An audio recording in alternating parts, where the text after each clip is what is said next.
Hello বন্ধুরা, দেখো আজকের আমার ছোট ননদ এসেছে আর ওদের একদম বাড়ির পাশে নদী। আর ওরা নদী থেকে কত বড় বড় ভোলা মাছ ধরে এনেছে। দেখো বন্ধুরা, সেই ভোলা মাছ দেখতে দেখো এখানে সবাই ভর্তি হয়ে গেছে।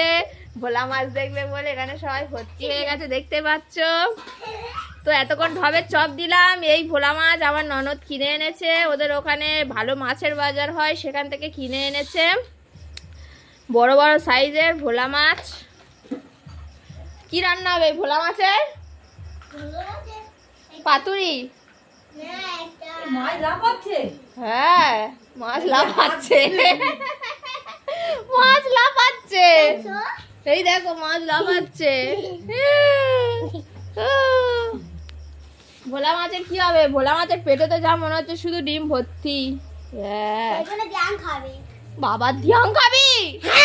হ্যাঁ হ্যাঁ, ওর পেছন মন এত বড় বাচ্চা, এত বড় ডিম আর এত বড় ডিম। হ্যাঁ হ্যাঁ বাবা, সেটা তোর বাচ্চা একদম ভেজে খেয়ে নেবে। হ্যাঁ এ বাবা, তুই বাচ্চা ভেজে খেয়ে নিবি?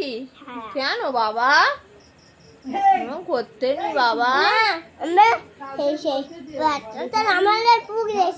ঠিক আছে, তো চলো বন্ধুরা, মাছগুলো কিন্তু কেটে কুটে এবারে রেডি করে নি, কি হবে তারপর দেখা যাক। দেখতে থাকো তোমরা ভিডিওটি।